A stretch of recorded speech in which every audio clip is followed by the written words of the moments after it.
My children rush around me in a hurry not to miss the bus. They wave at me as they sit down next to their friends.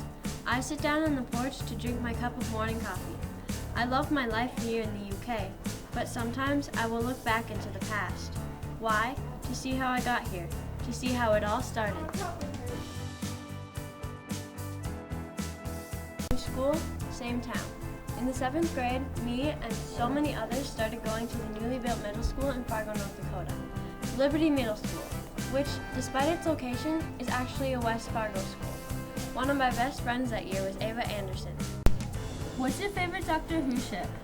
Don't make me choose, Ava.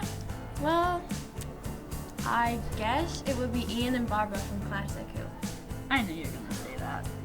And before I knew it, middle school was over. I was off to high school. I met up with Ava, Bryn, and other friends that I hadn't seen in a while. I stayed in touch with most of them over the 4 years. I lost some friends along the way, but I also made new ones. Through the whole of high school, I was sure to stay in touch with all of my friends who went to the other high school on the other side of town. I had to. I couldn't bear it if I lost even one. Those were the friends that I had since elementary school. In my college years, I ended up living with Ava in an apartment. The weird thing about it is that we went to 2 different colleges. I went to NDSU while Ava went to Concordia. I was going to college to study interior design. Ever since I was young, I took a loving for art. Interior design became sort of a hobby of mine, and I wanted to make it into a career. I even designed me and Ava's apartment.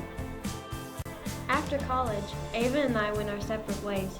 She went to Japan, and I was joined by my friend Mabendu to go to France and the UK. We went to France at first so that I could study my French. I was trying to learn the language. After our short trip, I returned to America and bumped into Ava. A few months later, I moved to the UK and Mabendu helped me settle in. She stayed with me for a few weeks, then went back to the US to start a life of her own. After a couple of months in the UK, I found a job as a designer. It was fun, but it was also a lot of work. When you get a client, you have to keep in mind their wishes. You also have to keep in mind the budget. If you can't afford something that's really important, you may have to sacrifice something else, and that might make your client mad. One of my clients, named Robert, was really nice to me. We started dating and got to know each other really well. Eventually, he proposed. Our wedding took place at a local church, and our honeymoon was at New Zealand. New Zealand was a beautiful country that we both wanted to visit. During our vacation, we went to see one of the sets for The Lord of the Rings, The Shire. It was truly wonderful. A couple of years later, we introduced 2 little cuties into our family. Twin girls named Anna and Ella. We ended up buying a huge house. I even got to design the interior. When the twins were 2, we had a baby boy and named him Zachary. We adopted a dog too. His name is Jake. When I was 30, my old friend Ava invited me to be her maid of honor at her wedding. I stayed in Japan a couple of weeks just to catch up with Ava. She kept trying to teach me things about the country. I couldn't help but laugh sometimes. Now, here I am, 2 years later. My family and I live happily together. I now have 4 children, Anna, Ella, Zachary, and new baby Henry. My husband Roger, my dog Jake, and a guinea pig named Snickers.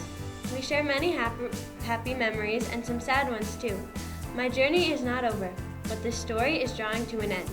So, before I go, I just want to say this. If you work hard for something you want, chances are that you will end up getting it. You will find what you're looking for.